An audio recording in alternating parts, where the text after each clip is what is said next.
la vérité continue par sortir un peu. Hier, dans la vidéo qu'on a vue, le Pentagone prétendait que, en fait, les pertes étaient estimées à 25 milliards de dollars, ce qui était déjà énorme. Mais je vous ai dit que c'était mensonge. Mais sauf qu'aujourd'hui, ça remonte encore. Ils sont arrivés à 50 milliards de dollars. Là, nous sommes sur CBS News qui nous dit « Les responsables américains affirment que le coût réel de la guerre en Iran se rapproche de 50 milliards de dollars, le double de ce que le Pentagone a révélé publiquement mercredi. » Ces gens, c'est des menteurs pathologiques. Ils essaient de cacher la vérité pour ne pas choquer. Ils sont en train d'augmenter un peu. Et moi, je vous dis qu'ils vont encore augmenter. Ils vont augmenter parce que c'est plus que ça. L'Iran a détruit carrément la capacité militaire américaine. Les responsables américains estiment que la guerre en Iran a probablement coûté près de 50 milliards de dollars aux États-Unis, soit environ le double des 25 milliards annoncés publiquement par le Pentagone selon CBS News. Là, regardez. Après que toutes les bases militaires américaines ont été détruites dans le Moyen-Orient, retournement de situation. Les gens ont compris la leçon. Avoir des bases américaines dans leur pays, c'est un danger pour eux. RFI, États-Unis. Après, l'Allemagne, Trump envisage de réduire les troupes en Italie et en Espagne. De toute façon, ils ont compris qu'avoir une base militaire américaine chez soi, c'est un danger. Et les Américains n'ont même pas la capacité de se protéger eux-mêmes, puisqu'ils n'ont même pas réussi à protéger leurs propres militaires qui étaient dans le Moyen-Orient, qui étaient dans leur base au Moyen-Orient, qui n'ont pas échappé au bombardement, entraînant le fait que plusieurs militaires américains ont été déjà dans les bombardements. Donc, les Occidentaux sont en train de comprendre, les Européens comprennent qu'avoir des bases militaires américaines, premièrement, te met en danger, deuxièmement, ne te protège pas. L'Iran a déclaré, nous sommes sur Reuters, l'Iran a déclaré qu'il répondrait par des frappes longues et douloureuses sur des positions américaines si Washington reprenait ses attaques et a également réaffirmé son contrôle sur le détroit d'Ormuz, compliquant les plans américains pour une coalition visant à rouvrir cette voie maritime. C'est fini pour eux, les gars. Là, nous sommes sur BFM. La vérité sort de leur propre bouche. Iran, si les États-Unis reprennent le conflit, cela se retournerait contre eux. Là, c'est BFM TV. Hein? L'amiral Bertrand de Lignières qui déclare que si les États-Unis reprennent le conflit, cela se retournerait contre eux.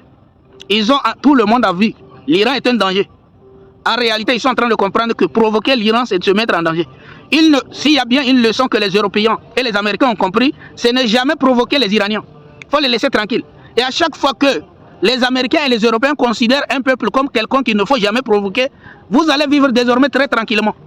C'est comme ça, Kim Jong-un, le monsieur, il a augmenté la vitesse de production de ses armes nucléaires. Hein.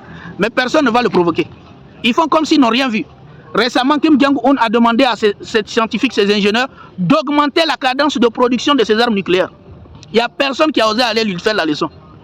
Parce qu'une fois qu'ils comprennent que tu as quelqu'un avec qui on ne doit pas blaguer, parce que toi, tu ne sais pas t'amuser. Ils ont compris que Kim Jong-un, lui, ne comprend pas l'amusement. C'est quelqu'un qui ne sait pas s'amuser. Lui ne comprend pas le langage de la blague. Il vient de comprendre que les Iraniens, c'est des gens qui ne savent pas s'amuser. C'est des gens qui ne comprennent pas le langage de la blague. Ils ne savent pas comment faire doucement. Petite attaque, là, eux, ils ont commencé à tout bombarder. Ils ont détruit tout. Ils ont détruit même les pays, le Moyen-Orient, les bases, tout a été détruit. Les Iraniens ne savent pas faire amusement. Petit amusement comme ça, ils ont commencé à bombarder tout. Donc actuellement, les Européens et les Américains comprennent que les Iraniens, il ne faut pas s'amuser avec eux. C'est des gens, ils ne savent pas jouer. Il ne faut pas jouer avec eux. Il ne faut pas jouer avec Kim Jong-un aussi. C'est quelqu'un qui ne sait pas s'amuser. C'est ça la réalité. Si les États-Unis reprennent le conflit, cela se retournerait contre eux, selon le contre-amiral Bertrand de Lignières. Nous sommes sur le Parisien. La Chine est devenue l'égale militaire des États-Unis. Ça fait rire, hein? C'est-à-dire qu'ils ne veulent pas dire que la Chine est devenue maintenant plus puissante que les États-Unis. Parce que c'est dévoilé, les États-Unis n'ont plus une puissance. Ils n'ont plus la capacité de la soi-disant superpuissance qu'ils nous ont vendue. Et là, ils essaient de temporiser parce qu'ils ne peuvent pas mettre les États-Unis en position de faiblesse. Donc ils disent que la Chine est devenue l'égale militaire des États-Unis. Parce qu'ils ne veulent pas dévoiler la vérité. C'est que les États-Unis sont faibles. Là, c'est les médias israéliens qui nous rapportent le Hezbollah a trouvé un point faible dans l'armée israélienne. Ces gens-là, ils sont en train de souffrir au front. Actuellement, il n'y a personne qui souffre plus que l'armée israélienne. Ils sont en train de suer les gars. L'armée israélienne est en train d'enchaîner d'échec à échec. C'est une armée qui est au bord de l'effondrement. Et là, les médias israéliens disent que le Hezbollah a trouvé un point faible dans l'armée israélienne. La publication israélienne arrête, écrit la zone de conflit la plus difficile et la plus sanglante pour le moment est le Liban. Le Hezbollah a trouvé un point faible dans l'armée israélienne. Il y a un signe de retraite du Hezbollah. il n'y a aucun signe de retrait du Hezbollah. Ça, c'est la réalité. Hein. Je vous dis, l'armée israélienne est en train de saigner. L'armée israélienne est en train de souffrir. Je vous ai dit, toute personne qui vient du front, on le prend, on l'amène en Israël, on dit repos. Quelques jours après, on apprend que la personne c'est gars. Parce que dès qu'ils quittent au front, ils sont arrivés en Israël, là-bas, ils sont traumatisés. Ils ne peuvent plus rester tranquilles, ils se gardent. C'est pour cela qu'on dit qu'il y a plusieurs militaires israéliens actuellement qui sont en train de se gardent. Parce que ceux qui sont en train de subir au Hezbollah là-bas, vous savez les Hezbollah, est-ce que vous savez que Hezbollah, ce ne sont pas des écoliers de 8 ans qui sont là-bas? C'est très compliqué avec le Hezbollah. Ce ne sont pas des enfants de 8 ans qui vont à l'école, qu'on peut bombarder. Ce ne sont pas des médecins qui sont en train de faire leur travail, qu'on peut bombarder facilement. Ce ne sont pas des enfants qui sont en train de s'amuser dans des crèches qu'on peut bombarder facilement. Le Hezbollah, c'est des militaires bien formés, bien déterminés à se défendre. C'est pour cela que quand ces gens-là qui ont des enfants se retrouvent face au Hezbollah, ils se rendent tout de suite compte que c'est un autre level, c'est un autre niveau. C'est ça la réalité. Le guide suprême iranien Mojtaba Khamenei a affirmé jeudi que les États-Unis avaient subi une défaite honteuse face à l'Iran. Et je vous dis, l'humanité tout entière en est témoin. Ça c'est LCI. Le guide suprême iranien Mojtaba Khamenei a affirmé jeudi que les États-Unis avaient subi une défaite honteuse face à l'Iran. Moi, je suis témoin de ça. Tout le monde est témoin. Et c'est la même chose que le chancelier allemand avait déclaré. L'humiliation des États-Unis face à l'Iran est un témoignage écrit. Et nous en sommes tous témoins. C'est ça la réalité. Nous sommes sur des Jérusalem Post, les gars.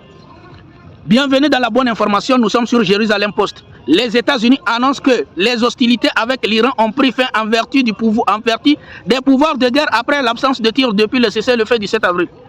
Les États-Unis sont en train d'abandonner la guerre.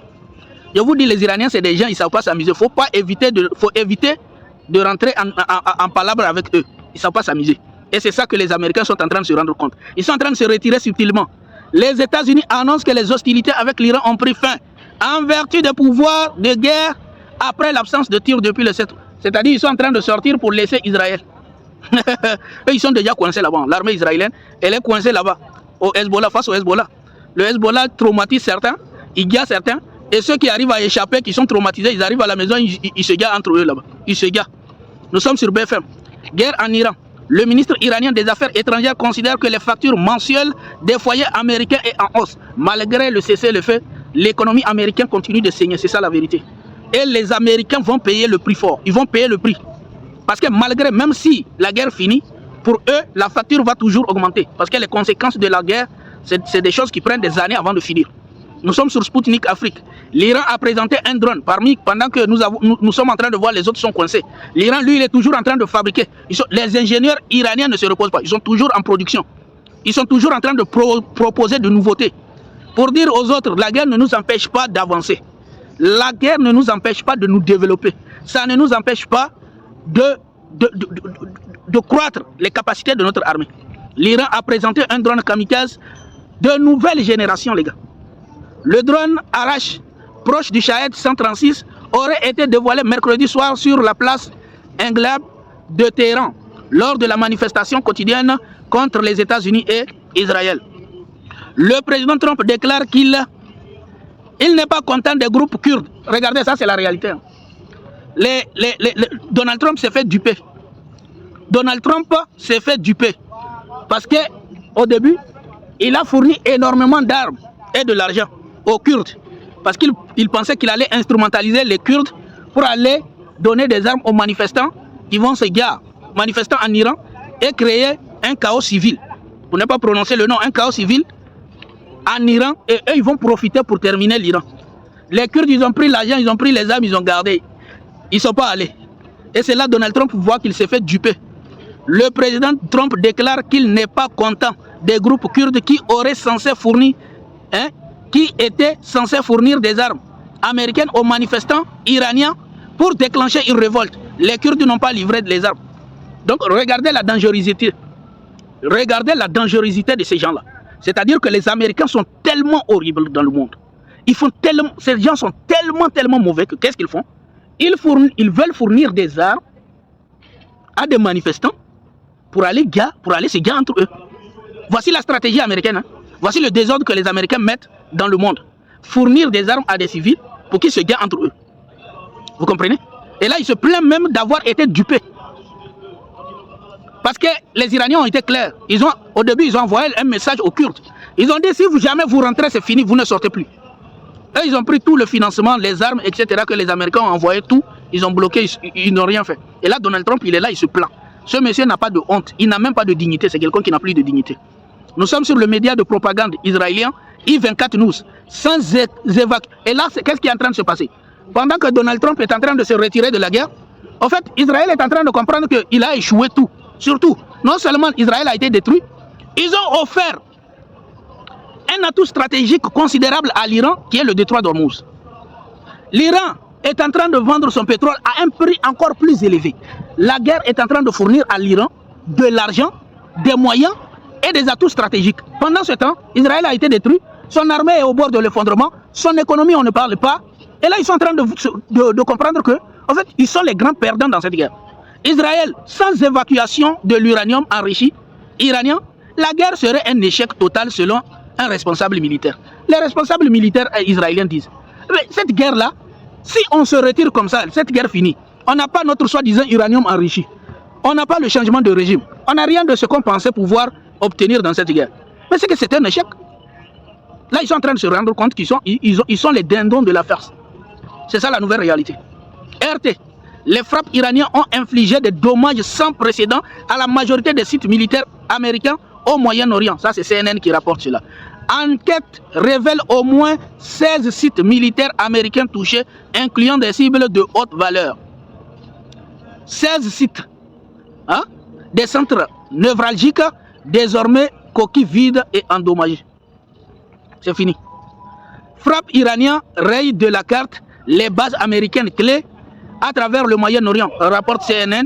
Certaines installations sont désormais totalement inutilisables. De hauts responsables américains stupéfaits. Jamais rien vu de tel, les gars. Il y a des hauts responsables américains qui sont stupéfaits et qui disent qu'ils n'ont jamais rien vu de tel. Des frappes rapides avec des technologies avancées. Ils ont compris, les Iraniens ne savent pas jouer. Ils ont compris, l'Iran, ce ne sont pas des enfants de 8 ans qui sortent de l'école à Gaza. Les Iraniens, ce ne sont pas des médecins qui sont en train de soigner des enfants ou bien des blessés qu'on bombarde facilement. Les Américains sont en train de comprendre, les Américains et les Israéliens comprennent qu'en réalité, les Iraniens ne sont pas des journalistes qui n'ont rien fait et qui sont juste en train de reporter la vérité qu'on peut bombarder. Ils sont en train de comprendre que les Iraniens ne sont pas des Irakiens, ne sont pas des enfants en Irak qu'ils ont bombardés, ne sont pas des Afghans, c'est des Iraniens. C'est des Iraniens, des militaires déterminés et formés. Ils sont en train de se rendre compte. Nous sommes sur BFM. D'après le Wall Street Journal, des responsables iraniens ont affirmé que Téhéran pourrait recourir à des armes qui étaient jusqu'à présent inutilisées. Je vous ai dit, les Iraniens ont dit dans cette guerre, ils n'ont même pas encore utilisé 10% de leur arsenal. Ça, c'est ce que les Iraniens ont dit. 10% de leur capacité, ils n'ont même pas encore utilisé. Ils ont dit qu'ils ont des armes qu'ils n'ont même pas encore mis sur le champ de bataille. Et là, même BFM confirme. D'après le Wall Street Journal, ça c'est le BFM est en train de citer le Wall Street Journal, un média américain. Des responsables iraniens ont affirmé que Téhéran pourrait recourir à des armes qui avaient jusqu'à présent été inutilisées. Chars explosifs. Israël explose en flammes dans le sud du Liban. À l'heure où je vous parle, c'est plus de 200 chars Merkava qui ont été détruits. On a dépassé les 200 chars Merkava. Les soi-disant chars, c'est dedans que les Israéliens y rentraient. Et qu'est-ce qui s'est passé? Avec la guerre, le Hezbollah a compris la technologie. Ils ont commencé par fabriquer des drones capables de détruire des chars. Donc, je vous dis, Israël actuellement au Hezbollah, au sud du Liban, ils sont en train de se rendre compte que, c'est-à-dire c'est maintenant qu'ils viennent de comprendre que Hezbollah ne sont pas des enfants de 6 ans. Ce ne sont pas des enfants de 8 ans qu'on bombarde. C'est différent. Là, le Tsal est en train de se rendre compte de la situation. BFM, guerre au Moyen-Orient. L'armée iranienne serait plus puissante que ne le reconnaît publiquement l'administration Trump, selon le média américain CBS News. Vous voyez, là où je prends mes informations, je vous dis, moi je cherche des informations. Parce qu'il faut chercher, je cherche, je fouille. Ouais, même vos médias là, de propagande, ils vont chercher les informations là où moi-même je cherche mes informations. Donc pour vous dire que moi je fais une enquête. Ce que je fais là, c'est pas du brou que je viens de vous raconter. Je ne vous raconte pas ce qui sort de ma tête. Je ne vous raconte rien de ce qui sort de ma tête. Je vous commente juste ce qu'eux-mêmes reconnaissent. Je vous raconte ce qu'eux-mêmes reconnaissent, leurs médias, ce qu'ils reconnaissent eux-mêmes. Guerre au Moyen-Orient, l'armée iranienne serait plus puissante que ne le reconnaît publiquement l'administration Trump selon le média américain CBS News. Nous sommes sur New York Post. Les troupes de l'IDF improvisent des solutions alors que la menace de drones simples du Hezbollah s'accroît. Ils sont piégés. Les soi-disant IDF, l'armée qui se bat contre des enfants de 8 ans, vient de se rendre compte que l'adversaire n'a pas 8 ans. L'adversaire n'a pas 6 ans. L'adversaire n'a pas 8 ans, l'adversaire n'a pas 6 ans. Ces gens-là, on doit les combattre, on doit dénoncer la vérité. Les propagandes, toute la propagande. Nous devons être tous anti-propagande. Parce que ces gens, si vous les écoutez, ils sont capables, je ne sais pas de qui vient cette situation, je sais, Malcolm X ou je ne sais pas, qui disait qu'ils sont capables de te faire, ouais, je crois que ça vient de Malcolm X, ils sont capables de te faire aimer l'agresseur et te faire détester la victime. Les médias de propagande, d'ailleurs c'est leur objectif. Leur objectif, c'est de vous faire aimer Israël et de vous faire détester ceux qui sont les victimes. C'est ça leur but. Mais nous, on est là pour remettre les pendules à l'heure. Et qu'est-ce qu'on va utiliser comme source? Leur propre source. New York Post, les troupes de l'IDF improvisent des solutions alors que la menace des drones simples du Hezbollah s'accroît. Ça, c'est là. Ils sont piégés. Sputnik. Le Pentagone ment. Abbas Arachi accuse Washington de minimiser le coût de la guerre contre l'Iran. Le pari de Netanyahou a déjà directement coûté 100 milliards de dollars aux États-Unis, soit 4 fois plus que ce qui est prétendu, a écrit le ministre iranien des Affaires étrangères sur X. Il dit, vous avez dit 25 milliards, après vous êtes monté à 50 milliards. Moi je vous dis, c'est plus de 100 milliards de dollars que vous avez perdu dans votre guerre. Vous refusez de le dire. Et lui, quand il parle, c'est des scientifiques. Vous savez, les Iraniens, c'est des scientifiques, ils donnent des statistiques. Tout est calculé. Eux, ils donnent des preuves. Donc tout ce qu'il dit, c'est prouvé. Il dit non, c'est pas 25 milliards, c'est pas 50, c'est 100 milliards, plus de 100 milliards que vous avez perdu, les gars. Là, nous sommes en train de voir que les États-Unis ont pour plan de se retirer de cette guerre. Ils vont laisser les Israéliens tout seuls. Une armée au bord de l'effondrement. Une armée avec des gens qui finissent par se gars. Parce qu'ils se rendent compte que l'ennemi n'a pas 8 ans. Retenez-le, l'ennemi n'a plus 8 ans. Et ces gens, ils vont comprendre, je vous dis. Vous rappelez-vous que ceux qui ont chassé les Américains actuellement dans la guerre, là, qui ont traqué, chassé les Américains, c'était des Irakiens qui ont chassé les Américains en Irak récemment. J'ai fait une vidéo sur ça, où ils traquaient même des Américains, où ils chassaient l'armée américaine. Ils ont fait perdre, ils ont attaqué toutes les bases américaines, jusqu'à les États-Unis ont fui l'Irak aujourd'hui. Ce sont des gens qui étaient enfants et qui se faisaient bombarder en 2003. 2026, ils ont grandi, ils sont rentrés dans l'armée, ils se sont vengés. Le tour d'Israël arrivera. La Palestine aussi, son tour arrivera. Ils vont les chasser, c'est moi qui vous dis ça. Retenez-le, ils vont les chasser, ils seront chassés. Ils vont les chasser, ils seront chassés. Moi, j'ai un conseil pour les Israéliens. Ayez 2 nationalités, une double nationalité. Quand ça va chauffer, vous irez chez vous. Et je sais que la majorité d'entre vous ont déjà double nationalité. Parce que moi, je ne suis pas antisémite, c'est pour cela que je vous donne ce conseil. Ayez double nationalité parce que vous allez bientôt fuir. Et les vrais juifs qui soutiennent la Palestine, parce que nous savons très bien. Vous savez, les vrais juifs, ils sont toujours là avec le drapeau palestinien. Je ne sais pas si vous avez vu ça. Parce qu'ils préfèrent vivre en Palestine qu'en Israël. Parce qu'Israël est une imposture. En tant que pays, bien sûr. En tant que pays, c'est une imposture. Nous le savons très bien. Les vrais rabbins disent que Dieu n'a pas permis la création d'un État juif. Ça, c'est ce que les vrais rabbins disent. Donc, moi, je dis, bientôt, la roue va tourner. Tout ce qu'ils sont en train de faire là. Ils vont comprendre que ce n'est pas une terre paisible. Ce n'est pas quelque part où on reste, avec tout ce qu'ils ont fait là. De toute façon, il n'y aura plus de pardon. Hein. C'est tellement gâté. Ni pardon, ni oubli. Ni pardon, ni oubli. Ça, c'est le slogan maintenant. La vérité va tourner. Vous devez choisir entre là-bas, sinon il n'y aura pas. L'État d'Israël est sur l'État palestinien. C'est impossible. C'est deux choses qui ne se... On ne construit pas un État sur un autre État. Vous avez épuisé la chance de la création de 2 États, Palestine et Israël. À partir de maintenant, dans le futur, vous verrez, ça ne fera même pas partie du plan. Je vous dis, vous n'aurez même pas d'armée pour vous défendre. C'est ça la vérité. Vous n'aurez même pas d'armée pour vous défendre. Merci beaucoup à tous ceux qui m'ont suivi jusqu'à là. On se dit à très bientôt. Portez-vous bien.